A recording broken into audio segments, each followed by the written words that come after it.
వాగ్దేవి సరస్వతీ స్వరూపమే. కానీ వాగ్దేవి యందు ఉండేటటువంటి లక్షణం వేరు. వాగ్దేవి అంటే వాక్కుకి అధిష్టానమైనటువంటి దేవి అని. దేవి అన్నమాట ఎప్పుడైనా ఎక్కడైనా మనం మాట్లాడితే అది దివ్ అనేటటువంటి ధాతువులోంచి వచ్చింది అని. దివ్ అంటే కాంతి. కాంతి ఎక్కడుంటుందో అక్కడ చీకటి ఉండేటటువంటి అవకాశం ఉండదు. తెలుసుకోవడం అనేటటువంటిది ఒక విశేషం. లోకంలో ఎన్నో మంచి విషయాలు ఉంటాయి. ఆ మంచి విషయాల్ని తెలుసుకోవడం దేని వలన సాధ్యము అంటే ప్రవాహము వలన సాధ్యమవుతుంది అని వేదం. సరస్వతికి ప్రవాహము అని పేరు. వేదంలో సరస్వతి అంటే సరస్వతి సూక్తంలో సరస్వతి అంటే ప్రవహించున్నది అని. అలా ప్రవహించకపోతే ఏమవుతుంది అంటే, అలా ప్రవహించకుండా ఎవరి ఎందైనా సరస్వతి ఉండిపోతే వాడు దుర్మార్గుడైపోతాడు అని శాస్త్రం వాక్కు. ఎందుచేత అంటే, నాకేదో ఒక విషయం తెలుసు అనుకోండి, నాకు తెలుసున్నటువంటి విషయాన్ని మీకు చెప్పి తీరాలి నేను. అది ప్రవాహం చేత మాత్రమే ఉపయోగపడుతుంది తప్ప ప్రవాహము కానినాడు నిలబడిపోయినప్పుడు అది ఉపయుక్తమయ్యేది కాదు. అప్పుడు అది ఏమవుతుంది అంటే, పోతన గారు భాగవతంలో జ్ఞాన కలునిలోని శారదయువులే అంటారు. కలుడు అంటే దుర్మార్గమైనటువంటి మనస్సున్నవాడు.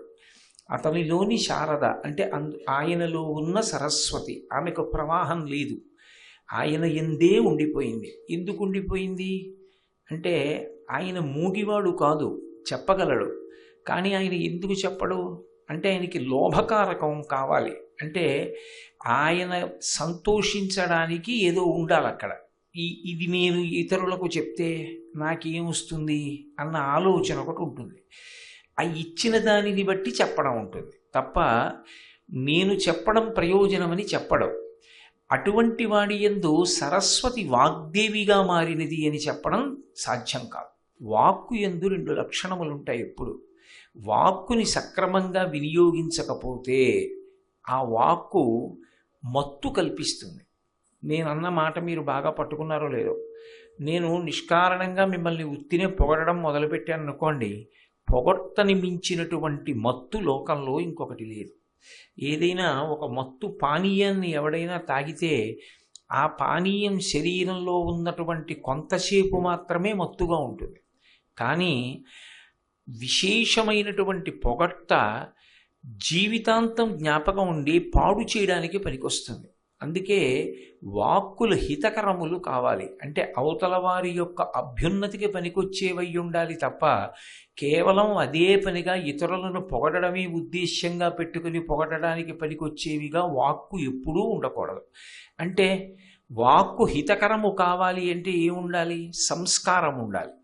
మనం ఇలా మాట్లాడచ్చా, మనం ఇలా మాట్లాడితే అవతల వారికి హితం కలుగుతుందా అని ఆలోచించి ఎక్కడ ఎప్పుడు ఏది మాట్లాడి అవతల వారికి హితం కల్పించాలో అటువంటి మాట మాట్లాడడానికి అవతల వ్యక్తి యందు సంస్కార బలం ఉండాలి. సంస్కార బలము అన్న మాటకు అర్థం ఏంటంటే కేవలం చదువుకుని ఉండడం కాదు, అవతల వారి యొక్క అభ్యున్నతిని అపేక్షించగలిగినటువంటి వాడై ఉండాలి. నా వాక్కు చేత అవతల వారికి ఉపయోగం కలగాలి, కొద్దిగానైనా అవతల వారికి మంచి జరగాలి అని లోపల ఎవరి యందు త్యాగబుద్ధి ఉంటుందో అటువంటి వాడు మాత్రమే హితకరమైనటువంటి వాక్కు పలుకుతాడు. అవతలవాడు హితకరమైన వాక్కు పలికినా యువతలవాడికి అది ఎప్పుడు హితమవుతుంది అంటే వినయము కలిగిన వాడైతేనే హితమవుతుంది. అందుకే ఇప్పుడంటే మనం గురువు శిష్యుడు, అధ్యాపకుడు విద్యార్థి, ఉపాధ్యాయుడు శిష్యుడు ఇటువంటి మాటలు వాడుతున్నాం. కానీ ఒకానొకప్పుడు ఈ దేశంలో గురుకుల విద్య ఉన్నటువంటి రోజులలో గురువు శిష్యుడు అన్న మాట కన్నా ముందు వాడబడిన మాట ఏది అంటే, మీరు ఒక పాఠశాలకు వెళ్ళినా కళాశాలకు వెళ్ళినా గురువుగారి దగ్గరికి వెళ్ళి కూర్చున్నాడు అంటే గురువు అన్న మాటని సక్రమంగా అర్థం చేసుకున్నవాడెవడో వాడు మాత్రమే విద్యార్థి కాదగినవాడు. గురువు అంటే బరువు అని అర్థం. గురువుకి వ్యతిరేక పదం లఘువు. లఘువు అంటే చిన్నది అని అర్థం. అంటే గురువు యొక్క స్పర్శ, గురువు ముందు నించోవడం, గురుస్మరణము ఎప్పుడూ ఏ విధమైనటువంటి ఆలోచనతో ఉండాలి అంటే ఆయన నాకు హితకరుడు, ఆయన యొక్క మాట నాలోని అజ్ఞానాన్ని దహింపచేస్తుంది. ఆయన మాటలను నేను ఒడిసి పట్టుకోవాలి. ఆయనని మాట్లాడించడానికి నేను ప్రయత్నం చేయడం వరకే మాట్లాడాలి. ఆయన మాట్లాడడం మొదలుపెట్టిన తర్వాత చెవులు దొప్పలు చేసుకొని తాగడమే. ఆవు ఎక్కడో పచ్చిగడ్డి మేస్తుంది, ఏదో వాహినిలందు జలంబు తాగగా అంటారు పోతన గారు. ఎవరికీ పనికిరానటువంటి నీళ్లు తాగుతుంది, అందరికీ పనికొచ్చేటటువంటి పాలు తయారు చేస్తుంది. ఆ పాలు పసిపిల్లల దగ్గర నుంచి వృద్ధుల వరకు పనికొస్తాయి. ఇప్పుడు ఆ పాలు విడిచిపెట్టడానికి ఆవు దగ్గర ఒక లక్షణం ఉంటుంది. దూడ పొదుగు దగ్గరికి వెళ్ళి దాని శిరములను నోట్లో పట్టుకుని చప్పరించి 4 గుద్దులు గుద్దితే చాలు ముట్టితో, అది విడిచిపెట్టేస్తుంది. విడిచిపెట్టిన పాలని ఇక వెనక్కి తీయడం ఆవుకి రాదు. అదే ఆవు తాను త్వరగా తిన్నటువంటి ఆహారాన్ని కడుపులోకి పంపి వచ్చి ఒక చోట పడుకుని కడుపులోకి వెళ్ళిపోయిన ఆహారాన్ని ఉండలుగా నోట్లోకి తెచ్చుకుంటుంది. తెచ్చుకుని నెమర వేస్తుంది. అంటే బాగా సావధానంగా తింటుంది. తిని మళ్ళీ లోపలికి మింగుతుంది. ఏది బాగా నవిలిందో దాన్ని ఒక పక్కకి తీసుకుని ఇంకా నవలని దాన్ని ముద్ద బయటికి వచ్చేట్టుగా కడుపులోంచి నోట్లోకి తెచ్చుకుంటుంది. గురువు ఎంతో విజ్ఞానాన్ని సముపార్జిస్తాడు. ఆయన శాస్త్రాన్ని అధ్యయనం చేసేటప్పుడు అంత తేలికగా ఏమీ శాస్త్రాధ్యయనం చేయడం కుదరదు. ఎంతో కష్టపడాలి. ఎంతో జాగ్రత్తగా వినయ విధేయతలతో గురువుగారి దగ్గర కూర్చుని శుశ్రూష చేసి ఆ విషయాలన్నీ తెలుసుకుంటాడు. ఎన్నో రాత్రులు ఎన్నో పగళ్ళు కష్టపడి తాను చదువుకుంటాడు.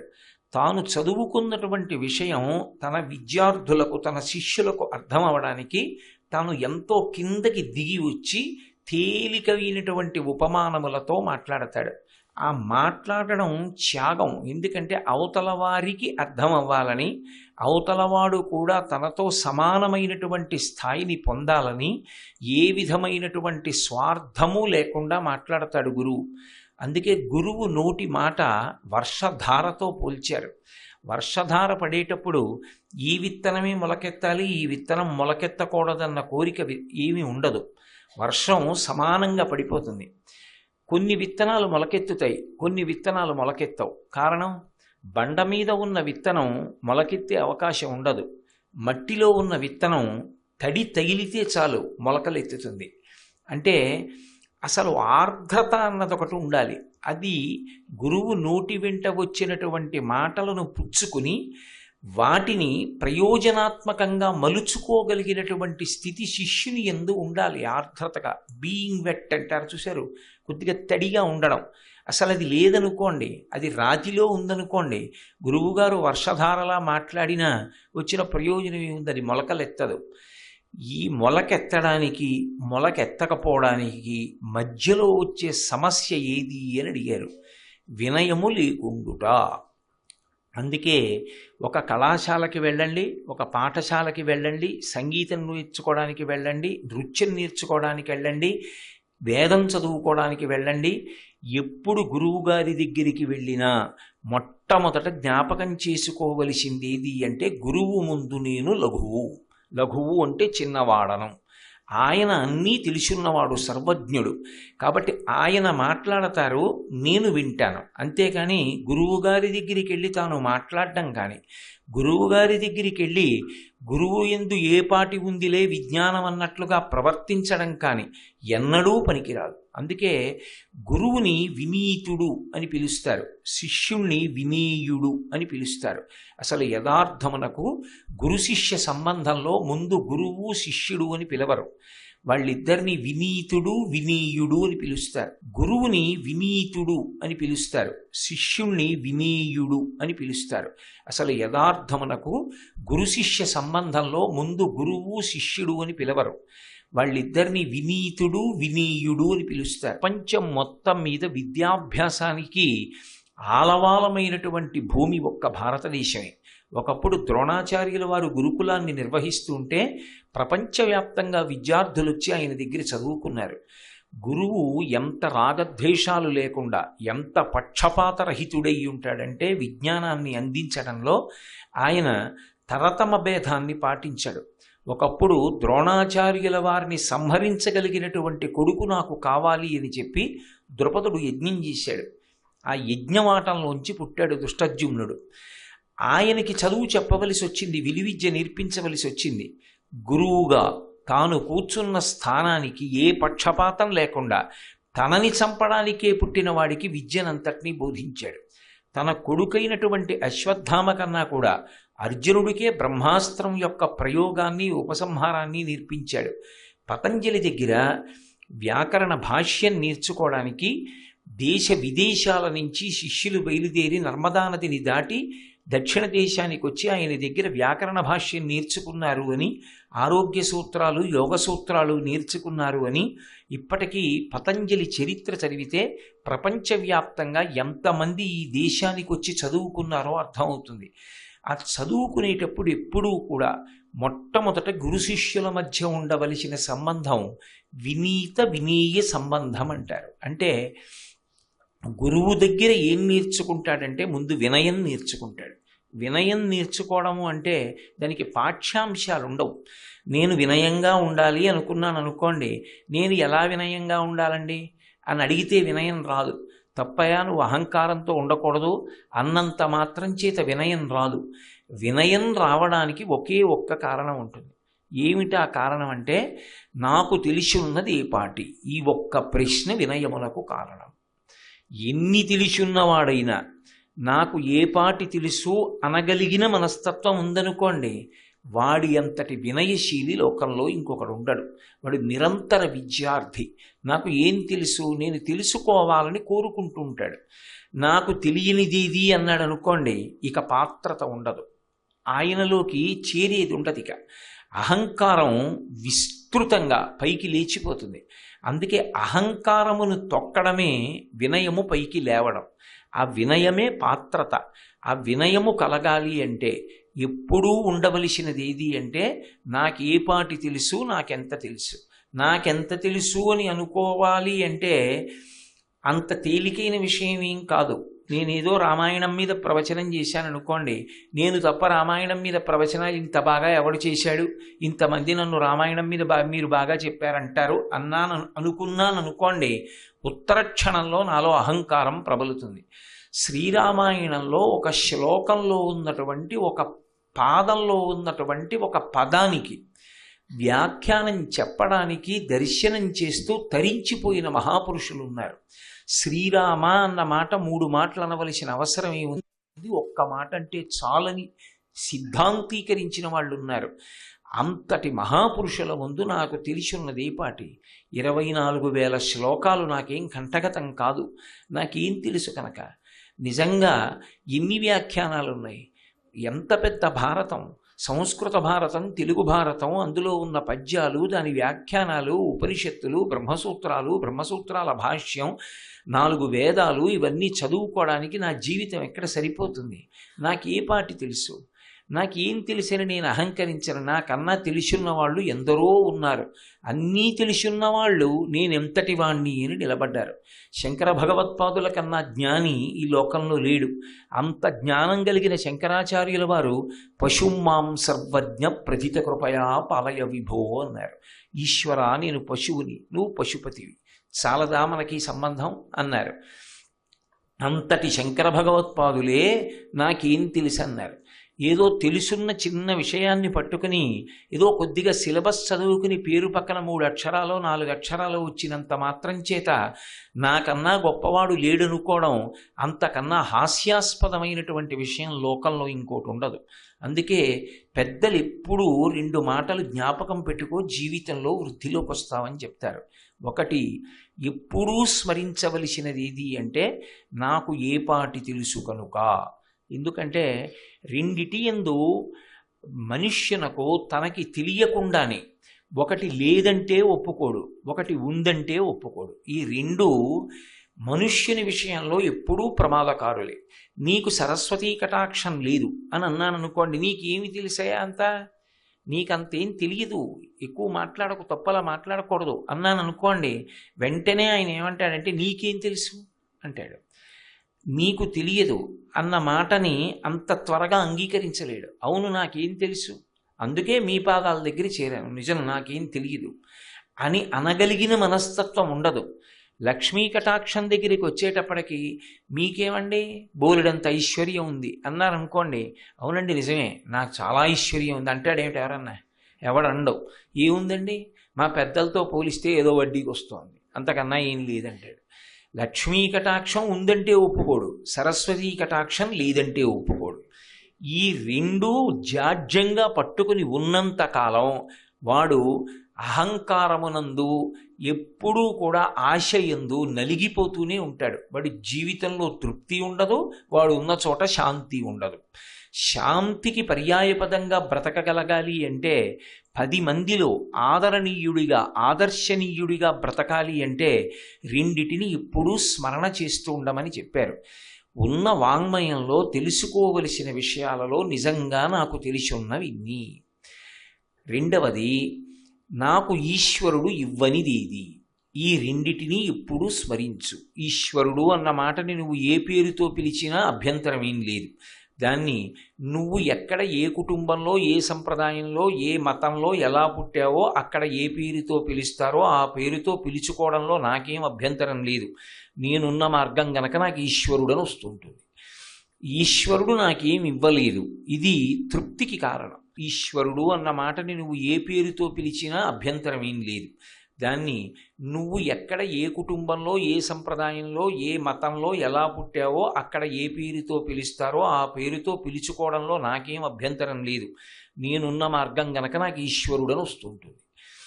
ఈశ్వరుడు నాకేం ఇవ్వలేదు, ఇది తృప్తికి కారణం. చాలామందికి లోకంలో కళ్ళు లేవు.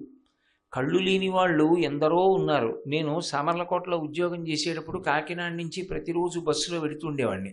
వెళ్ళినప్పుడు నేను వెళ్ళిన టైంలోనే ఒక్కొక్కప్పుడు ఈ మూగా చెవిటి విద్యార్థులు ఎక్కుతుండేవారు సామర్లకోటలో స్కూల్కి వెళ్ళడానికి. వాళ్ళకి సామర్లకోటకి టికెట్ ఇయ్యి అని అడగడానికి నోరు లేదు. ఒకవేళ కండక్టర్ ఏదైనా చెప్పినా వాళ్ళకి వినపడదు. అందుకని వాళ్ళు సామర్లకోట రైల్వే స్టేషన్కి టిక్కెట్ అని అడగడానికి ఈ చెయ్యి నోటి దగ్గర అడ్డు పెట్టి కూ అన్నట్లుగా చప్పుడు చేసేవారు. అంటే కాకినాడ నుంచి సామర్లకోట రైల్వే స్టేషన్ కాబట్టి సామర్లకోట అనేవాడు. కండక్టర్ పెదవుల కదలికని బట్టి వాళ్ళు చెప్పేవారు అవును అని. అంటే అతను సామర్లకోటకి టిక్కెట్ ఇచ్చేవాడు. నాకు ఆశ్చర్యంగా ఉండేది. వాళ్ళు కూర్చుని ఇలా ఇలా ఏమిటో వేళ్లతోటి మాట్లాడుకునేవారు. నిజంగా వాళ్లతో పోలిస్తే మాట్లాడగలిగిన శక్తి ఉన్న కారణం చేత నేను బిక్కవోలు వెళ్ళవలసి వస్తే, బలభద్రపురం వెళ్ళవలసి వస్తే నేను చెప్పగలను. ఒకవేళ నేను బిక్కవోలు అన్న మాట అర్థం కాకపోతే కండక్టరు బిక్కవోలా బలభద్రపురమా అంటే మళ్ళీ చెప్పగలను. అది వాళ్ళకి లేదు. నోటి మాట లేని కారణం చేత మనం పొందుతున్న సుఖాలలో సగం సుఖాలు వాళ్ళకి లేవు. నాకు ఏమి తెలుసన్నవాడు వినయం ఉన్నవాడు. అందుకే ఈ 2 లక్షణములను ప్రయత్నపూర్వకంగా ప్రోధి చేసుకోమన్నారు. సంస్కార బలం ఏర్పడుట అంటే కేవలము చదువు వలన సంస్కారము రాదు. కేవలము చదువు వలన సంస్కారం ఏర్పడితే మీరు ఒకటి గుర్తుపెట్టుకోండి, చదువు లేని పల్లె పట్టల్లో విశేషమైనటువంటి నేరాల సంఖ్య ఉండాలి. ఎందుకంటే వాళ్ళకి సంస్కారం ఉండకూడదు కనుక. మీరు యథార్థంగా ఆలోచించండి, నేరాలు ఘోరాలు అన్నీ జరిగేది ఎక్కడంటే పట్టణాల్లోనూ నగరాల్లోనే జరుగుతాయి. ఒక్క కంప్యూటర్ని అడ్డు పెట్టుకుని నెట్ని అడ్డు పెట్టుకుని అన్ని నేరాలు ఇవాళ సైబర్ నేరాలు జరుగుతున్నాయంటే చదువుకున్నవాడు చేసినన్ని నేరాలు చదువుకోనివాడు చెయ్యడు. ఇప్పటికీ నేను ఒకసారి విశాఖపట్నం వెడితే అక్కడ రూరల్ సూపరింటెండెంట్ ఆఫ్ పోలీస్ నాతో మాట్లాడుతూ ఒక మాట అన్నారు. కోటేశ్వరరావు గారు, పట్టణాల్లోనూ నగరాల్లోనూ ప్రజల్ని హ్యాండిల్ చేయడం చాలా కష్టం. లా అండ్ ఆర్డర్ హ్యాండిల్ చేసేవాళ్ళగా మాకు తెలుసు. పల్లెటూరు వెడితే వరసలు పెట్టి పిలుచుకుంటారండి. ఒరే అన్నయ్య, ఒరే బావా, ఒరే తమ్ముడు అలా పిలుచుకుంటారు. ఆ పిలుచుకోవడంలో వాళ్ళకు ఓ మమకారం ఉంటుంది. అసలు వాళ్ళు తొందరగా మోసం చేయడం అన్నది వాళ్ళకి రాదు. వాళ్ళకి తెలిసి ఉన్న దాంట్లో ఒకడిని బ్రతకనివ్వడం, తాను బ్రతకడం అంతవరకే వచ్చు. వాడికి ఏదైనా ఇష్టం లేకపోతే వాడు ప్రకటనంగా బయట పడిపోతాడు. బయట పడని వాళ్ళు, లోపల ఏం చెయ్యగలిగిన సత్తా ఉందో తెలుసుకోలేని వాళ్ళు నేరాల సంఖ్య అంతా పట్టణాల్లోనే ఎక్కువండి. పల్లెపట్టుళ్ళ నిజానికి నేరాల సంఖ్య తక్కువ. ఈ మధ్యనే పల్లెపట్టుల్లో కూడా ఈ సంస్కృతి విస్తరిస్తోంది తప్ప అసలు పట్టణాల్లో ఉన్నంత నేరాలు పల్లెటూళ్ళల్లో లేవన్నాడు. నిన్ననే నేను రామాయణం గురించి మాట్లాడుతూ రామలక్ష్మణ భరత శత్రుఘ్నుల యొక్క విద్యాభ్యాసం గురించి ఒక శ్లోకాన్ని స్పృశించాను. సర్వే వేదవిధశూరాః సర్వే లోకహితేరతాః సర్వే జ్ఞానోపసంపన్నాః సర్వే సముదితా గుణైః అని. వశిష్ఠుడు రామలక్ష్మణ భరత శత్రుఘ్నులకు పాఠం చెప్పాడు. ఆ పాఠం చెప్పినప్పుడు ఎలా చెప్పాడు, ఆ పాఠం వాళ్ళకి ఎలా అర్థమైంది అన్నది చెప్తున్నారు మహర్షి. చదువు ఒకరి నుంచి ఒకరికి ప్రవహించేయడం కాదు, ప్రవహించిన తరువాత మళ్ళీ వాడిలోంచి ఎలా ప్రవహించాలి అంటే, ఉన్న చదువు గుణములకు ఆస్పదము కావాలి. గుణమంటే ఎప్పుడు మనసు యందు ఏ భావము కలగాలో ఆ భావమే కలగడానికి ఆ చదువు నేపథ్యము కావాలి. నేను ఒక పసిపిల్లవాడి వంక చూశాడనుకోండి, వాడు నా మనవడా కాదా విడిచిపెట్టండి. ఓ పసిపిల్లవాడిని చూస్తే వాత్సల్యం నాలో పెళ్ళుబకాలి. నేను ఒక దీనుడి వంక చూశాననుకోండి, నాలో దయాగుణం పెళ్ళుబకాలి. అంతేకాని అవతలవాడు బాధపడుతున్నాడు అనుకోండి, ఆ బాధపడుతున్న వాడిని చూసి సంతోషించగలిగిన మనస్తత్వం నాలో ఉందనుకోండి, ఇంకొక పావుగంట వాడు అలా బాధపడితే బాగుండని చెప్పి చూడడము, దాన్ని సెల్ ఫోన్లో ఫోటో తీసుకోవడము, దాన్ని 10 బార్లు చూసుకోవడము, దాన్ని వీడియో తీయడము, దాన్ని ఫేస్బుక్లో పెట్టడము, దాన్ని ఎక్కడో ఒక నెట్లో పెట్టడమో చేశాను అనుకోండి, అంటే నేను చూసి ఆనందం, రికార్డ్ చేసి ఆనందం, లక్షల మంది చూస్తే ఆనందం, అది చివరికి పైశాచిక ఆనందం కాదు. ఆ స్థానంలో దయ పెళ్ళుబికిందనుకోండి, కాదు, అవతలవాడి బాధ ఎంత తొందరగా తగ్గిద్దాం. మీకు నేను ఒక ఉదాహరణ చెప్తాను. ఒక వృద్ధురాలు రోడ్డు దాటి వెడుతోంది. ఏ అరటిపండు తొక్క మీదో కాలేసి జారి పడిపోయింది. నేను పేర్లు చెప్పడం ఎందుకు, ఇవన్నీ నా జీవితంలో నేను చూసినవి. చిన్న పిల్లాడు పుస్తకాల బ్యాగ్ బరువైంది ఉంటే వాడు గభాలను విప్పి కింద పడేసి పరిగెత్తుకెళ్ళి ఆవిడ కాలు తిన్నగా పెట్టి కాలు రుద్ది ఆవిడ్ని ఎత్తి పైకెత్తి, వాడు ఎంతటి వాడు 8వ తరగతి చదువుకుంటున్నవాడు. నేను పరిగెత్తుకెళ్ళాను. వాడు తీసుకొచ్చి ఒడ్డును రోడ్డు పక్కన కూర్చోబెట్టి, మామగారు తగ్గిందా, నొప్పిగా ఉందా, మామగారి ఇల్లు దగ్గర, మామగారి ఇల్లు దూరమా, బస్సు ఎక్కగలరా, అంకుల్ మీ దగ్గర ఏమైనా డబ్బులు ఉన్నాయా అంకుల్, ఆటో ఎక్కించేద్దామా, ఇన్ని అడుగుతున్నాడు. వాడు సంస్కారవంతుడు. ఎప్పుడు ఏ గుణము పెళ్ళుబకాలో, లోపల ఏ భావన ఎప్పుడు పైకి రావాలో అది పైకి రావాలి. అది పైకి రాకుండా ఆ స్థానంలో రాకూడని భావన వస్తోందనుకోండి, దానికి ఇంకా విచక్షణ ఏమీ లేదు. ఆడదైతే చాలు, లోపల నుంచి రావలసిన చూపు ఎప్పుడూ ఒక్కటే. వాడు ఎంత చదువుకున్నవాడైతే ఏం ఉపయోగం, ఏమిటి దానివల్ల ఉపయోగం? మాతృవత్ పరదారీషు, నీకు అన్యస్త్రీ కనపడింది, చూడడం తప్పు కాదు, చూడు. కానీ నేను ప్రతిరోజు తెల్లవారుజామున నిద్ర లేవగానే ఏ కామాక్షి పరదేవతని ఆరాధన చేస్తానో ఆ తల్లి కామాక్షి పరదేవతయే ఇన్ని ముఖాలతో కూర్చుంది, నా తల్లి వింటోంది ఇన్ని ముఖాలతో ఇవ్వాల అని నేను చూశాననుకోండి, లోపలి భావన చేత నేను సంస్కారవంతుణ్ణి. నా చూపు వల్ల దోషమేం రాదు, నా చూపు వల్ల నేను పతనం కాను. కానీ లోచూపుకి కారణం సంస్కారం. అది లేదనుకోండి, చూసే చూపు వెనకాతలా ఎంగిలుందనుకోండి, మాట్లాడే మాట వెనక ఎంగిలి ఉందనుకోండి. ఎంగిలి అంటే నా ఉద్దేశం దాన్ని అనుభవించాలన్న కోరికే. ఎంగిలి చెయ్యాలనేటటువంటి లేకి మనస్తత్వం ఒకటి లోపల ఉందనుకోండి, లోపల నుంచి వచ్చే భావాలని ఎవరు కనపెడతారు? పశువు అయితే తెలిసిపోతుంది, చాలా తేలిక. ఒక పశువు చూసేటటువంటి చూపును బట్టి ఇది మీద పడుతుందేమో అని తెలుస్తుంది. గభాలన తెలియక గేటు తీసామనుకోండి, ఓ కుక్క మన వంక చూసి గుర్రమంటే ఇది మీద పడుతుందిరా, కరుస్తుందని తెలుస్తుంది. కానీ లోపల రాక్షస భావాన్ని దాచుకుని ఉత్తమ భావనతో ఉన్న వాళ్ళ ప్రవర్తించే మనిషిని ఎవరు కనిపెట్టగలరు? మీరు ఎంతమంది పోలీసుల్ని పెట్టగలరు లోకంలో? కాదు. దేని వలన మారుతుంది, దేని వలన మనుష్యత్వం మిగులుతుంది అని అడిగారు. మనుష్యత్వం మిగలడానికి కారణమేది అంటే సంస్కారము. ఈ సంస్కారము కొరకు చదువు పనికి రావాలి. చదువు కేవలము చదువుగా, కేవలము డిగ్రీగా, కేవలం పీజీగా, అది ఉద్యోగానికి, అది ద్రవ్య సముపార్జనకి, ఎలా సంపాదిస్తున్నావు అన్న దాంతో సంబంధం లేకుండా సంపాదిస్తున్నావా లేదా అదొక్కటే ప్రమాణమైందనుకోండి. అతి తక్కువ కాలంలో నేను ఎంత సంపాదించగలను ఇదొక్కటే తెలిసిందనుకోండి, వాడంత ప్రమాదకరమైన వ్యక్తి ప్రపంచమునందు ఇంకొకడు ఉండడు. వాడికి సంపాదిస్తే చాలు, అది ఎలా సంపాదిస్తున్నానన్న దాంతో వాడికి సంబంధం లేదు. అందుకే మీరు ఏం చేస్తున్నారన్నది కాదు, ఎలా చేస్తున్నారన్నది ప్రధానమై ఉంటుంది. మనకి ఆర్ష వాంగ్మయం అంతా దేని గురించి మాట్లాడుతుందంటే ధర్మం గురించి మాట్లాడుతుంది. ధర్మం అంటే నువ్వు ఎంత సంపాదించావు కాదు, ఎలా సంపాదించావు.